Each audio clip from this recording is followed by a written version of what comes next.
morning, everybody, and a happy Wednesday to you all. I guess I do that a little bit and just say when I'm actually recording it, but it could be a good afternoon or a good evening to everybody. This is the Against the Grain podcast for the Sanderson Farms Championship. An important one this week, I guess an important one every week, but on weeks where the field is a little bit weaker, we know where the chalk is going to be. Finding those lone pivots are clutch and key to help differentiating your lineup and providing the most leverage against the field. So this week we're going to dive in a little bit before we dive into this week, what I'm going to do is I'm going to go over quickly the winning GPP lineup from the previous week, and it was littered with pretty much all low-owned guys. In fact, the total ownership of the lineup was 52%. Crazy. The lineup consisted of Hudson Swafford, obviously the winner, Scott Brown, Mackenzie Hughes, Adam Long, so pretty much no, and Zing Zung Zhang. So pretty much no chalk, or I shouldn't say no chalk over 20%. Didn't have Sam Burns, didn't have Will Zalatoris, didn't have a couple of Will Gordon, a couple of the other high-owned guys. Just a really interesting lineup. And of course, we talk about this in the Against the Grain article. Of course, if you guys haven't checked that out, that's free each and every week where I break it down to 3 price sections. And here, that's what I'm going to do. I'm going to talk a little bit about it. And of course, if you want to know how I'm using these plays or exactly what golfers I'm choosing to play in my lineups because of this, then becoming an Awesemo Plus member is the right thing for you. Just $8.95 for the week and $29.99 for the month. That month is going to take you right up to Masters coverage. Masters is the first or second week of November. And it's going to take you all the way up to Halloween if you join us for the month. So go ahead and do so. All right, let's start off with the top 10 projected golfers from the Sanderson Farms Championship, provided by Awesemo.com. Last week, the ownership projections are free and proved to be pretty spot on. So let's talk this week. It's going to be Scotty Scheffler returning to golf after a couple of week absence due to testing positive for COVID-19. He'll come in number 1, according to Awesemo. Number 2, Will Zalatoris. Number 3, Sungjae Im. So with Louis Oosthuizen dropping out for the first time in a very, very long time in a PGA Tour event, we have the top 3 salaried golfers as the top 3 owned or projected owned golfers in the slate as well. Not often you see that. After them, it looks like Cam Davis coming in at number 4, Sam Burns 5, Brian Harman 6, Siwoo Kim 7, Doc Redman 8, Luke List 9, and Byung-Hun An 10. That means for the first time and also quite a long time, I'd have to do a little bit of digging here to find the exact amount of time, but nobody in the top 10 is under $8,000 in salary. So a tough week in terms of trying to find that perfect value, but it does give us plenty of against the grain options. So let's go and dig in. One more review here for the top 10 also. Scheffler, Zalatoris, Im, Davis, Burns, Harman, Siwoo Kim, Doc Redman, Luke List, and Byung-Hun An. Okay, let's start off with the top 10 golfers. As we just mentioned, a lot of them are found in the top 10 owned, as 154% is going to these 10 golfers. Obviously, Scheffler, Im, and Zalatoris are going to be high owned, as well as Burns, Redman, Harman, An. The only golfer that I didn't mention, or I should say 3, there's 3 that I didn't mention. Sebastian Munoz, Adam Long, and Zach Johnson. So Zach Johnson, I believe, was a product of good circumstance, a good course fit, and a good tournament history at the United States Open a couple of weeks ago, where he had his best PGA Tour finish in who knows how long, quite some time, at least in terms of FedEx Cup points gained. And he has been playing much better.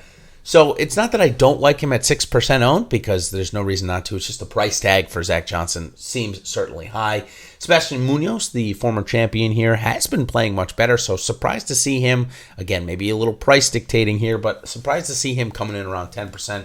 Again, Zach Johnson going to certainly come in below 10%. And then Adam Long, who talked at length with one of the golf journalists out there this week about how getting into contention on Sunday and having a chance to win and having nothing go your way is a terrible feeling. But hey, I'm sure his bank account, which has probably got a couple $100,000 more in it on Monday than it did on Sunday, is not too upset. But maybe a little bit of a mental toll here put on Adam Long. Plus, he's played a lot of golf. And it looks like most of the gaming community did not want to play him and Zach Johnson, the two guys that should be under 10% owned this week up top. All right, let's move on to the second price section where I took the golfers that are priced $9,400 to $7,500. In fact, I think Brian Harman was still in there and probably shouldn't have been, as I kind of included him in both. I'm doubling up on Brian Harman here. But Cam Davis is going to lead this price section, followed by Denny McCarthy, Patrick Rogers, Luke List, all going to be above 10%. It's likely Cam Davis might even sneak above 15%. Patrick Rogers, he came in last week, one of the higher-owned golfers on the slate. I suspect he won't be as high-owned as last one, coming in at like 22%, something like that, something crazy. It's just there's a little bit of a better field, a little bit stronger field, so I suspect that ownership to come down a little bit. The next batch of golfers, Ches Reavie, Lucas Glover, Corey Connors, and Dylan Fratelli, all certainly in play this week against this field, all going to be around 10%. We had a couple of guys that I suspected to be under 10%, which were going to be Emiliano Grillo and Henrik Stenson. However, Bud Cauley withdrawing. He was carrying about 10% ownership, roughly. Grillo and Stenson were carrying about 9 and 8%, roughly, give or take. I think they're equally distributed there. So I think Grillo and Stenson end up coming in because of the Bud Cauley withdrawal somewhere between 10 and 15% this week. It's too bad because I think that both Stenson and Grillo could have been nice against the grain plays, but with five, almost doubling their ownership because Cauley withdrew, it certainly makes it not as appealing, but certainly still some appeal there. A couple of lower-owned golfers here, Tom Lewis, Carlos Ortiz, Sergio Garcia, which Sergio Garcia, for his price in this field, and granted, I know how bad his putting is. Trust me, I've followed it. It's awful. Possibly the worst in the country. The worst in the world right now in terms of professional golf. I mean, there's just nobody as bad as putting as he is right now. I suspect he'll still, in this field, I think he'll get up to 10% this week. Charlie Hoffman probably going to come in that 10% as well. But I definitely suspect Tom Lewis and Carlos Ortiz to be low-owned. And then even lower-owned, if you want to go one more deeper, Charles Schwartzel. He's coming in at $7,800 this week. He's going to be about 2% owned. Stuart Sink coming off an incredible win a couple weeks ago. I don't think he'll get above 5%. Rafa Cabrera-Bello, who has popped a couple of times. Not enough for people to roster him, 5%. Roy Sabatini around there as well. So still plenty of golfers that you can get under 10%. If I had to pick my top owned play, I like Tom Lewis's GPP upside. I don't know that he's a core play for me week in and week out or somebody that I'd put in my highest dollar buy-in. But certainly I think that there's at least enough warrant there to play him in a GPP upside. We saw him come in second place not too long ago at a really important WGC event. So maybe taking a little bit of that. Since that WGC event, it hasn't been good, though. But maybe that's what's going to push ownership back down to those 1 and 2% where he was at the WGC. So you can definitely get a lot of leverage there. All right, let's talk about the last section, 7,500 to 6K. And we still got 107 golfers or so. And believe it or not, the average ownership on them is about 2.5 to 3%. And that may seem low, but for 100 golfers, especially the 100 lowest priced golfers in the slate, to have over a 200% allocation means there's going to be some ownership here. I think one of the top ones is going to be Adam Schenk. Adam Schenk has come off of, I think now 7 straight made cuts. Hasn't put together a weekend yet, but seems to be close. Seems like a lot of people want to head that way, at least a little bit, somewhere around 10% ownership for him. Last week's winner, Hudson Swafford, he is in the field this week. Might as well try and keep that good form going. I don't expect he'll get over 10%, though. Same with Taylor Gooch, Richie Wierenski, Cam Trincale, all around 7 to 10%. One of the most interesting notes this week, for me at least, that I'm taking a look at is JT Poston. So JT Poston, first round of the U.S. Open, shot an even par. One of the better rounds. Was in the top 10 or top 15, I should say, when the day ended. Maybe it was top 20. There's a lot of stuff that goes on in the daily process. I don't remember exactly after the first round. I think even par was in the top. It was at least in the top 25 to end the day one. But what happened was he went to the range trying to work on some things, took a divot, and a sand particle or rock particle flew into his eye, scratching his cornea.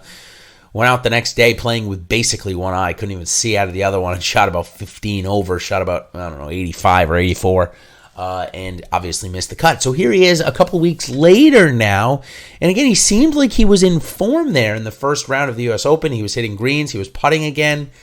So I'm a little bit perplexed at what to do, because certainly if he was in form or similar form to the U.S. Open round one, he's one of the better players in this field. You know, he did win the Wyndham last year. The Wells Fargo last year. No, Wells Fargo was won by Homa. It was the Wyndham by JT Poston. Apologize.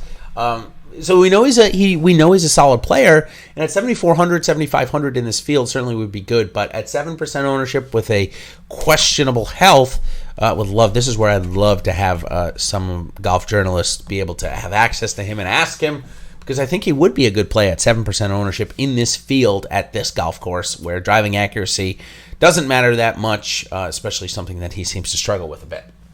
So, okay, enough on JT Poston there. Let's talk about a couple of guys that I do suspect that are maybe projecting a little bit lower right now, projecting for around 5%, but I think end up coming in a little bit higher. And then, of course, we'll give some of those low-owned pivot plays.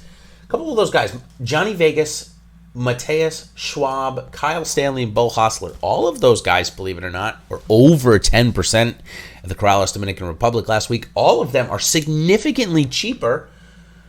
Now, maybe I understand the significantly cheaper on Johnny Vegas, who missed the cut. Mateus Schwab, who had a good Sunday, shot 4 under on Sunday, but not a good week overall. He finished outside of the top 50.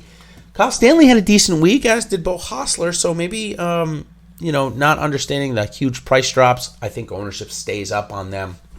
A couple of other guys that I suspect to be around 5% this week. Tom Hoagie, Brandt Snedeker in this field at 6,600. I suspect the namesake will just get him 5%.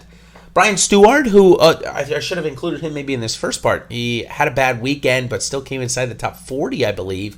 Huge price decrease, and it looks like ownership is also going to decrease quite a bit. So maybe Brian Stewart in play this week. Nate Lashley had a good Sunday. Shot 7 under there, got himself into the top 10. I'm sure he'll be looked at about 5% this week. And Henrik Norlander, who had a great stretch of golf there through right before the playoffs, but has kind of teetered off since then. I suspect, though, in this field that his price will still be around 5% owned. So, okay, let's talk a little bit now about some of the lower-owned plays who I suspect won't get above, maybe won't even get above like 3% this week. A couple of guys that I like. JJ Spawn, he had a good week last week. Anirban Lahiri, he is another one here that should be owned in this 2 to 3% range, and coming off a great week with the putter, as told or as prophesized by Ben Raza, of course, on our Live Before Lock show, 8:30 tonight, Eastern Standard Time. We're going to give you another one of those awesome hot takes. Another one that's going to get a guy like Anirban Lahiri into the top 10. A couple of other guys. Peter Malnati, former champion here. He's 2% owned. I think Wesley Bryan, he's another one where I maybe should have put in the 5% owned category. He's projecting out to be less than 5% owned, but we've seen him in fields like this. Now, granted, he missed the cut last time out. We've seen him in fields like this get a little higher owned. I expect maybe him to be a little bit higher owned than 2%. A couple of other guys here. Sam Ryder, he had a decent week last week. 2% owned. Kramer Hickok, he also had a decent week. He's 2% owned. Sahith Theegala, coming in off of his best PGA Tour performance, his second straight made cut on the PGA Tour as well, made the cut at Barracuda, and now just made the cut at the Safeway a couple of weeks ago. He'll be about 1 to 2% owned. Chris Kirk was the first round leader for a little while there on Thursday at the Corrales Punta Cana before the score was rechanged to -1. He ended up missing the cut. He was about 10% owned last week. I suspect not a lot of gamers are going to go back there. A couple of other guys that are going to be around 1% owned that I think should be maybe part of your GPP lineups this week. Ryan Armour, former winner here, $6,400 seems pretty cheap. Scott Brown loves these fall circuit events, has done well in them before. He's going to be about 1% owned. He was in the winning GPP lineup last week, as I mentioned at the top of the show. And then just maybe a few more. Patton Kizzire. He's one that I'm definitely keeping an eye on this week. His irons have ticked up quite a bit. Had a decent week last week and has a couple of top 10s here. So Patton Kizzire, 6,900. I don't expect to be more than 1 or 2% owned. A couple of more dart throws here. Robert Streb, 6,600. This is his type of season. Robert Streb had a decent week last week. All told, came in 21st. And then my last one, Andrew Putnam. Okay, so let's go back to talk about the U.S. Open for a second. He had a decent round in round one. That was coming off of a good week the prior week at the Safeway where he gained with his approaches, gained strokes gained on the approach, gained with his putting, and that's what you want to see out of a guy like Andrew Putnam. That's how he makes his money. Did that at round 1 on the U.S. Open, but after about 6 holes in round 2, he called it quits. No injury was reported, nothing like that. So Andrew Putnam, I'm definitely a little bit of a sucker at times for him. But nonetheless, coming in probably less than 1% owned. Hank Lebioda, who I mentioned a couple of times in the strokes gained article this week, has performed well in a couple of those categories.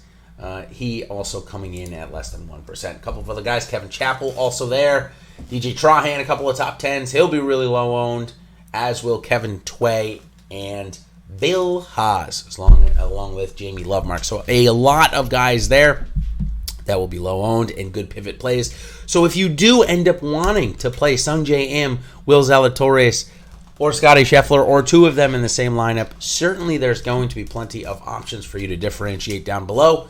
But hopefully, if you don't want to differentiate down below and you'd like to play the chalk of, say, Mark Hubbard or, even a Kyle Stanley or something like that, I've given you at least enough options up top to choose from, and hopefully you'll like one of those. So that will do it for the third and final edition of the Awesemo Golf Weekly Podcast Series. This one is the Against the Grain pod. We're at about 16 minutes, so total this week, just about 49 minutes, so shy of 50. My goal each and every week, trying to get you guys the most important information in under an hour for the week in 3 different formats, of course. You want to just talk, you don't care about ownership, you want to play the best plays, the Fit in the Form podcast is for you. You want to find out who is coming in hot or not, Opening Tee podcast is for you. Now, if you're a gamer, you care less about golf, you care less about JJ Spawn's strokes gained on the approaches over the last 10 events, then this one, the Against the Grain pod, is for you, where I talk specifically about ownership for the DraftKings slate. Of course, if you're interested in FanDuel ownership, we of course offer that over here at AwesemoPlus.com as well. But they more corollary to DraftKings. It's just the higher priced guys are even more owned in a field like this because the salary structure on FanDuel is a lot easier to fit in 1 or 2 or even 3 of those guys. So take a look there. So thanks everybody for coming by and joining the Against the Grain pod. Of course, we've got a couple of more Wednesday content coming up for you, like my model breakdown, my 3-ball betting video, and of course, we wrap it all up with the Live Before Lock show tonight. So we will see you all then and see you all on the other side. Thanks for coming. Cheers.